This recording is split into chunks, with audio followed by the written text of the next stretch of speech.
Hello, welcome back. My name is Dr. George Mochocki, and you're taking me an online class, face-to-face, blended class, or another instructor is allowing you to look at my overview of the chapter, and you're reading from the book as a study guide, either prior to reading the chapters or as a quick summation after the chapter. Well, we're in chapter 11. This is the last chapter of the series of chapters in Management 291, Strategic Management, and we're going to be talking about global issues and international issues. Now remember, this book was written by the author, and a lot of the data and everything else is fairly current. I think it was 2014, 2015, so it's prior to the Trump uh, effect, if you what you want to call. So if you're talking about globalization, everything else, there seems to be a little bit pause in the growth rate of globalization. Not saying it's going to go away, but it may be a different viewpoint or different way of adjusted model than what we're used to. All right, but let's go on. But for the exam and everything you're reading, this would be a good foundational class. So we have a lot of information here. This one is going to be maybe a little bit longer than 40 minutes. But when I get into all this business climates and the climates, everything else that we're going to be talking about, that's just giving me statistical data from 2014, 2015. Nice data from business. What I tell you, what is the data, what is currently going on, what is happening with the environment, with our administration, and everything else that's going on. So it has to be fluent, so it has to be adjusted. The data is a good baseline starting point, but now what happens now, we're in 2018, and that's basically 4 years, big changes, a lot of changes, and then we had our presidential election. Okay, so we're going to talk about international issues, what globalization is in a nutshell. Some call it the world order, some call it one economic, if you look at Freeman, the flat economy. So there's different definitions depending from what perspective you're looking at it from. From cultural perspective, are you looking at one a body of individuals, or are you looking from a business perspective? Okay, and advantages of global business. There's a lot of good advantages to do business outside your own host country or your domestic market. Opens up new marketplaces for you. Some disadvantages. There's also disadvantages, different taxes.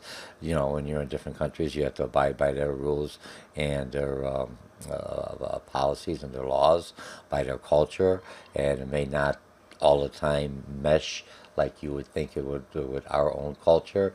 Sometimes maybe a little bit more backwards. Sometimes maybe a lot more advanced than us. Sometimes it just could be little things like a language barrier. A little thing, that's the biggest thing. That's why most of us get into trouble, is because of misunderstanding of words or meanings. Okay? What's our global challenge? What's the tax rates? Remember the different tax rates? Again, this was written back in 2014, 2015, where we're way up at 35%. I think with this current administration, I think we're down something like about 18 or 15, really low. So that's, again, not instead of bringing people back into America. Cultural differences between not only people but managers.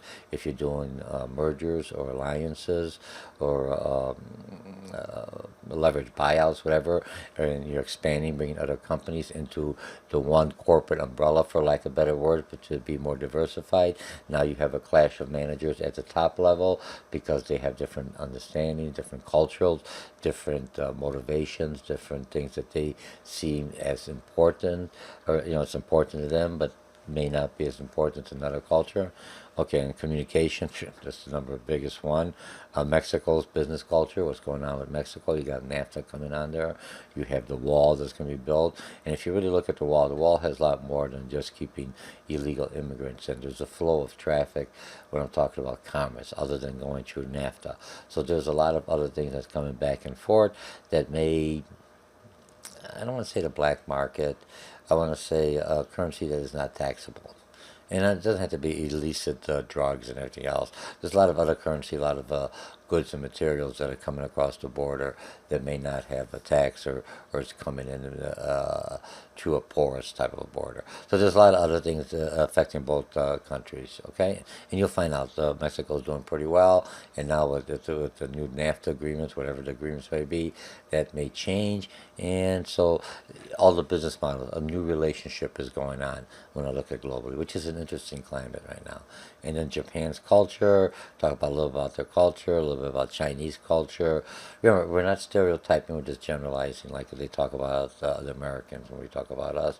And basically, this is all everything else past here with the climate is a good baseline, but it's been changed a lot over the last year or so. Remember what I told you strategically? You can't plan for the next 5, 10 years.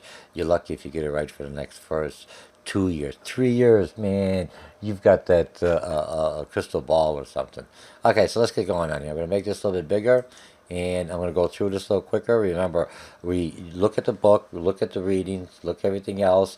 You're going to be working in your case after you read this, and the case is basically taking everything you've learned. This is the capstone class. So strategic management, you already had marketing, you had advertising, you had, what do you call it, management, you had finance, you had internal business, you had all these other classes. Now this is it. You're graduating. What do you know? What could you do? Show me. All right? Okay, so globalization, international issue. Okay, let me go all the way up here for some reason. But there we go. Okay, now if you look at our chart, remember I start looking at the chart. Let me view this again, and I'll expand it. View. So I think I left it at 200. Okay, so if I look at our chart, nice chart again. Let me open up a little. Okay, we're at the land. Remember, we went through all this. We went through develop a mission statement. We went, chapter 1 was just a quick general chapter. Establish an objective, how to evaluate objectives, implement strategies for finance and accounting. This was management issues. We did measuring and evaluate a certain performance. And then we went chapter 10 was last time ethics and social responsibility. And now we're at the end. Look how fast time flies, okay? Okay, so what are some global issues? Remember, underpinning strategic management, for lack of a better word.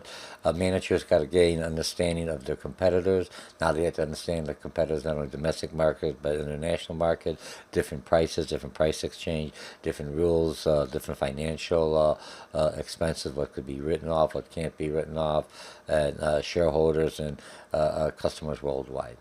Different understandings, different focus. Pricing and qualities of a company must be competitive on a worldwide basis. What's helping, I think, the U.S., if you're looking back in the U.S., since we're strategically looking at Make America Great, for lack of better words, if I'm looking at the U.S., we have a lot coming back in here. People are coming back, taxes are lower, everything else, incentives are lower, people are willing to buy, creativity. So you may see people shifting this way, but will it be just for this administration, or will they shift back? Companies, especially the larger companies, if you get them to shift in here and invest, direct investment, then they have a commitment because they spend so much money, and it says escalation of cost, and they say, we're going to stay in here, all right? Okay, so what's globalization? Real quickly, globalization, basically the process of doing business worldwide. You could do it through, remember we talked about licensing, we talked about direct, license the easiest, we talked about mergers, we talked about manufacturing agreements, we talked about alliances, we talked about buyouts and everything else. So, but the last one is direct foreign investment. All those things you could do business internationally. But do you have operations and a full staff and everything else in different countries, which makes you more of a multinational international company?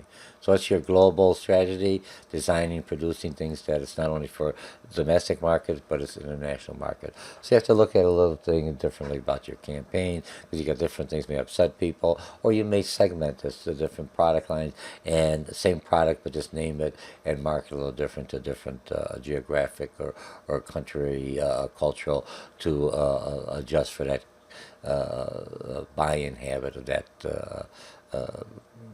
geographic and cultural area. Okay?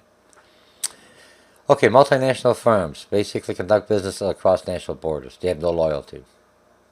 business is slow in the U.S., I go to China. Selling this to go, I go to Venezuela. Venezuela kicked me out, I go to Africa. Africa's the place that's going right now. If you look at the things, because they got the, China is increasing its economy, and it's what do you call it, living standards, for lack of better words, and quality of life. Prices are going to go up to pay for those amenities. So now Africa's there. Now Africa basically needs infrastructure. China already is looking at Africa as their inexpensive labor force, either for their own economy or for the global economy.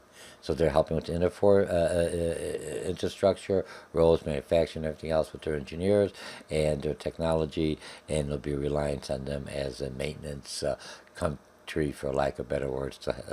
As they grow, they'll buy from them, or they'll be able to produce their underneath the Chinese agreement for sovereign wealth. Okay? All right, advantages of global businesses.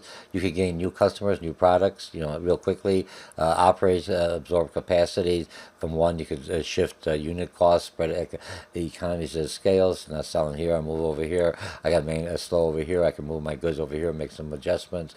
Close down one plant for repairs, while another plant is still basically making out the products and everything else good. So I have different, I have the logistics and distribution systems. Foreign operations can allow firms to establish low-cost production facilities and close to raw materials. So if I got the materials I'm pulling out of, let's see, for Africa or some of these countries, I got a lot. If I had to manufacture and everything else, I minimize my transportation, and once I have the goods or the services or the component ready, I could ship it directly to my ultimate client. I shortened the logistics change because everything's real close and working out well, and basically I can reduce my expense cost. Doesn't mean I have to reduce my cost to the customer. It just means I have a higher profit margin because I control my expenses. Okay, competitors in foreign markets a lot of times may be less intense than domestic, but a lot of times we underestimate them. They understand the culture. Remember, a lot of different countries, they will buy first for the homegrown products made in their country, not looking at costs first before they buy a foreign product. Where the U.S., we're looking free market. Hey, $2 cheaper, China, you're my country. If it's $3 cheaper, Mexico, I love you. If it's $4 cheaper, made in U.S., I love USA products. We're Americans. We're looking at as long as the quality and the service and reliability, everything, all the attributes, physical and perceived from marketing, are there, and at a lower cost, we have very little loyalty. But that's where branding comes in. That's what we were talking about before in your marketing classes. Okay, now some advantages against the globals. This is just a continuation. Foreign operation may result in reduced tariffs. Right now, more in the U.S., if you want, we're still a good buying company. As our economy is going up, we buy more, we purchase more, so you don't want to cut us off because we are a good customer. Okay, no, we owe everybody. Joint ventures can enable to learn from others, and you got to be careful because sometimes we got joint ventures. That's where we got some issues with China. Is they take what do you call it, intellectual property rights. They understand the business and a joint venture, and then they spin off and say, okay, we're not divorcing you, for lack of better words, or we're minimizing your operation, but we're using what we've learned and we're expanding another part of our business. Because remember, a lot of companies, especially in China or some of the other mixed economies, the government is involved in the business venture and in the decision. Not like here in the U.S. where we just regulate, but we try to stay out of the business aspect. I'm not saying it's good or bad. It's just a free market system that's here in the U.S. and kind of globally, kind of looking like that with some adjustments to it. Okay, firm's power. Okay, economy of scales. Okay, firm's power is significant. Disadvantage of businesses. Foreign operation could be seized by the government. Firms confronted different or little different and often little understood about the culture, the demographics, the work ethics, the quality, what's important. Weakness of competitors in foreign lands, all often underestimated. they're stronger because they know the culture. And Walmart finds that out. They try to bring the Walmart model in, what do you call it, for lack of a better word, in Canada. It's not as successful. They're pulling back out there. Because the Canadians buy a little differently, and a lot of companies, especially international, you have one model, and you hope that it's the model that basically will be acceptable in multi different cultures and multi different areas. In some cases that is right, majority of cases that could be correct, but there are those exceptions that may not work out well. And if that exception is where it has a higher profitability potential, I have to adjust my product because I want that. I'm in business to make a profit, to sell my product and adjust them depending. But hopefully with minimal adjustment, especially when I'm in an international market. But some international companies, they basically they'll make a product just for that domestic market because it's very profitable for them. No one else may like it, but hey, it works out well there. They pay well for that product, and the steady customer, and it's still part of my diversified product mix, for lack of better words. Okay, what's the global challenge? Global challenge, American economy becoming much less American. Remember, this is 2014. We're going back more now to the nationalization. The reason I throw this in, because I don't like to change. But here's what you're reading from the book. But this is strategic management. You have to adjust to what was back then and what is now when this was written. So now I'm tweaking. It still makes sense. You still we're in an economy, but a little more now for the next couple of years.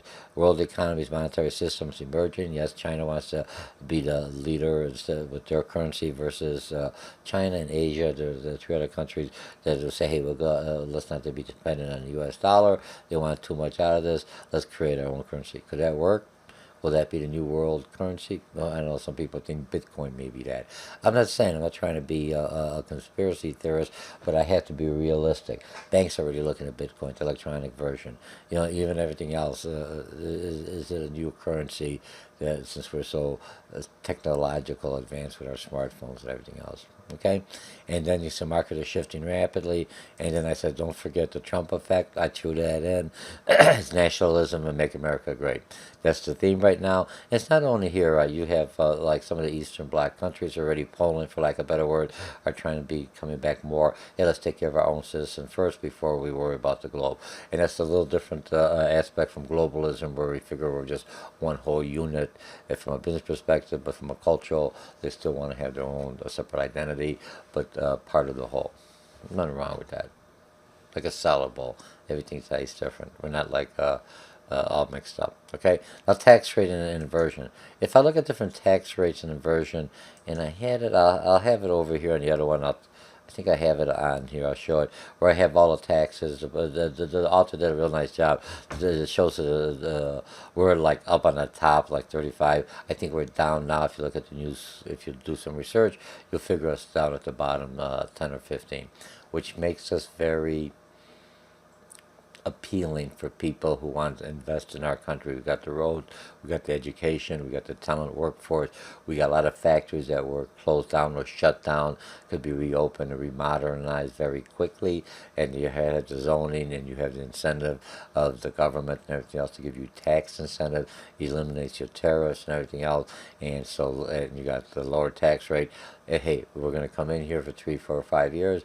If it works out, fine. If not, we close up shop and leave. Remember, businesses, they like for the long term, but they're also looking strategically when they're looking at it to see what's going to happen. All right? Let's see, cultural difference between U.S. Managers. Okay, Americans place more exceptional and high priority in time. We live by the clock. Where other cultures, they want to live more in relationships. Personal touching, we have like a 3 feet. Certain countries, they're a little bit more closer, so try not to offend them. Family roles, relationship vary in countries. We're becoming more like we're coming back to the family, and I think that's again with the Trump effect. But if I'm looking at it, we're going more like we were just units living together with no kind of commitment on that. Where other countries, families is the whole thing. They want the family. Oh, you're a good family person. They want to make the relationship with you, not I mean, once I like you, then most likely I'll like the organization you're working for. Different culture, you have to understand that. Okay, value modesty, like Americans are modest. Punctuality, values a personal trait. We want to be on time. Other countries, we're sociably late. But if you're like a person trying to make business with them, you're always on time. Okay, like they're saying sometimes, all right, eating habits different dramatically in different cultures. Remember, I'm Polish. Well, in America, you always flip the fork. In European, we just eat from the same fork. Why change? But here, they'll say, "Oh my God, this guy has no social skills." So I have to make sure I change my fork when I'm cutting and bringing it back when I put it in my mouth. But in other countries, they wouldn't think nothing of it. Here, I mean, you think of British people. My goodness, talk about proper eating. I don't think none of us will make it there. Well, we will. We just have to make sure we learn the proper, etiquette. I remember when I came in and when I came out of construction and went into marketing and sales that I worked out, and I saw all these forks and spoons. And I said, well, I'm used to just, hey, I'm lucky I got a knife, a fork, and a spoon. Different cultures, different etiquette, different eating, what's acceptable. Some eat with their hands, certain food. Some eat with chopsticks. Some shake, some bow. Okay? Americans often do business with individuals they don't know, or a lot of other countries to do with individuals they know. Okay? Communication, different countries sometimes come across as, well, let's see what we come across. Intrusive, manipulative, garrulous, that's just bragging, and may reduce the effectiveness of communications. Where managers from the U.S. are much more action orientated, right? To our counterparts, rush to appointments, want to be there, feels that they have to be productive to get something done. U.S. management officers use blunt criticism. And our president, if you really like him or not, he's a business person, right to the point. Not a politician. Does it make every But even as a business person, when they get higher up and they're talking to different public groups, they know how to say the right things. But they come across a little bit different. Hey, we get used to it now. What the heck, right? Okay, Mexico's culture. Okay, let's look at Mexico. Employers seek workers who are agreeable. We're agreeable in most cases. Respectful, obedient, rather than innovative, creative, independent. See, that's the difference with us. We want to create ideas. We want to do something. We have a short span, for lack of better words. But we make things and get it going. Let's go. Let's invent something different. We're the intuitive creators. Mexican employees are parentalistic, so basically providing workers with more than a paycheck. We expect alliances, for lack of better words. Not loyalty. It's like a family. We take care of each other. Okay. Japan's business culture. Let's look at Japan. Japanese place great importance on group loyalty, so they like working in teams. Until they come here in the U.S. and you find out they get individuals award. At first he says, "Oh no, it's all part of the group." I said, "Oh, this bonus isn't bad." They become Americanized very quickly. If you look at a lot of people when they come from other countries, especially when they're expats, basically from working from an organization here in the U.S., they keep them for about 3-4 years, 5 years, the max, so they understand the culture thoroughly, and they bring them back, so they don't become too Americanized. And not only be them as their kids, if they're younger, they'll have a little harder readjusting back in their own society when they go back home. Okay? All right, so group loyalty to go WA, it's not Wisconsin, requires that all members of a group agree and cooperate. Man, when I was a manager, I wish that would have been there. I should have hired more Japanese people. Just kidding. All right, we like that confrontation. We like that devil's advocate. That's what gives us a creativity. That's what makes us solve problems in a different way. Hey, you don't have to agree with everything I say, but let's find the best of this and best of mine, and then we could come up to some kind of a compromise that come up with a product or something else to go forward. Okay, when confronted with disturbing questions or opinions, Japanese managers tend to be silent.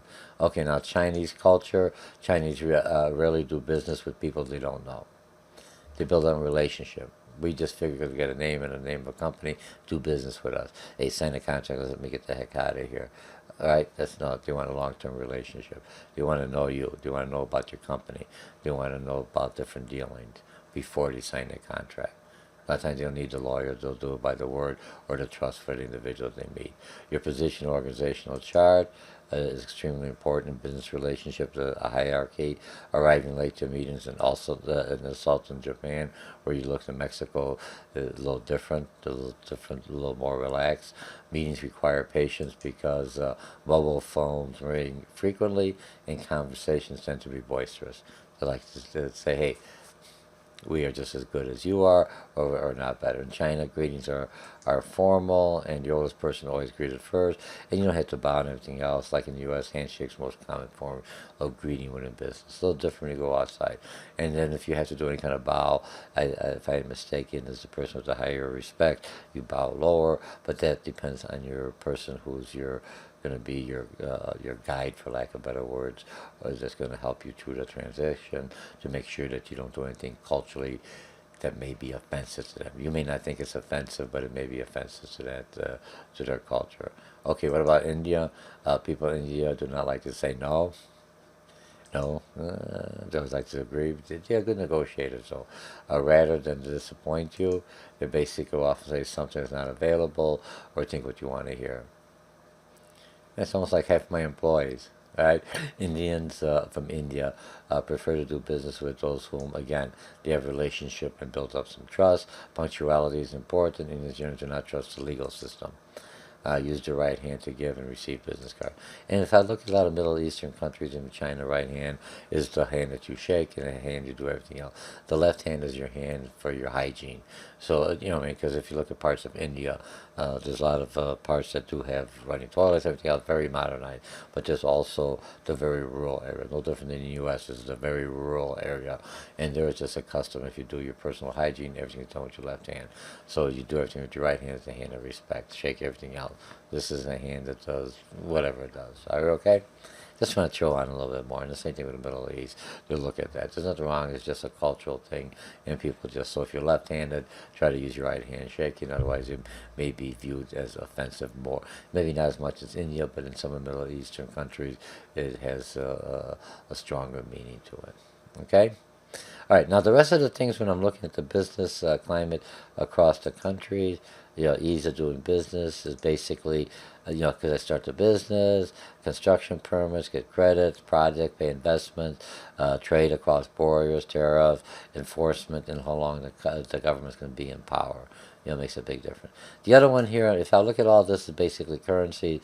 This is all from 2014, so you can look at that. It gives you some data. I'm not going to go into it. I'm just going to end that in here. Mexico, again, Mexico 2015 is basically we're the largest exporter in the world, and now with this new with the NAFTA agreement, that could change. So there's a lot of going on with the administration and everything else. And if I look at Canada, and their taxes are really the lowest. My goodness, they got really low taxes and everything else. So we'll see what's happening with the NAFTA and different agreements with our current administration. Okay, I think I've covered everything I wanted. Remember, this is a quick overview. This is your last chapter that you're doing here. And then I'll have another recording. I want to go in there and I will do on how you're going to set up your case. The case is a company you set up, and I know I've got several companies. People already select a company, and you're going to strategically look in the next 2, 3, 5 years, where do you see this company going forward? And right now, you got to have some international in there. Or you're going to say, hey, because it's going on with the administration, instead of expanding internationally, we're going to build here, but we're going to sell internationally because now we've got a better deal with China. Our cars will be able, that's something strategically. When you look at one thing with the taxes, now if they're going to raise the taxes, our cars are going to be just as competitive in China as the Chinese cars are in here. Maybe the taxes overall will drop down, and I'll be able to sell more of my automobiles there and a whole new market to get in there where I want to go in there. I don't know. I'm an optimistic individual. I'm a business person. All right, so this chapter, look, any class you're taking, anything you're doing, you got to think, you got to act local, you got to think locally for your business domestically, but you got to act globally. You got to look at the market. Could I buy my products there, or could I sell my products there? Remember, some countries, Vietnam, they will buy from anybody. They just want new stuff. The country is true of growth. It's like, I want something that no one else has. I want to expand. And if I get into a motorcycle, my goodness, I can sell everything in there. Okay, so good chapter. This is the end, and the next recording you probably see is what's required on the case. Again, my name is Dr. George Mochocki. I enjoyed taking you through these 11 chapters. The author did an excellent job. Good links, fairly current. You remember, strategic management. When I was going to school, it was 5 to 10 years. Now strategic management is 3 to 5 if I'm lucky. Oh, it almost sounds like I'm going to jail. 3 to 5 years, and we'll go forward. Okay, so that's it, and I'll see you in the discussion board. Thank you very much. Bye. Let's see how many minutes I got in here. I was trying to keep it under 40. 29 minutes. I did pretty good, and that's because I got rid of all this. I didn't do all this. That's because it's got to be current. Remember, look up at the current. Use this as a baseline to see how much it's changing.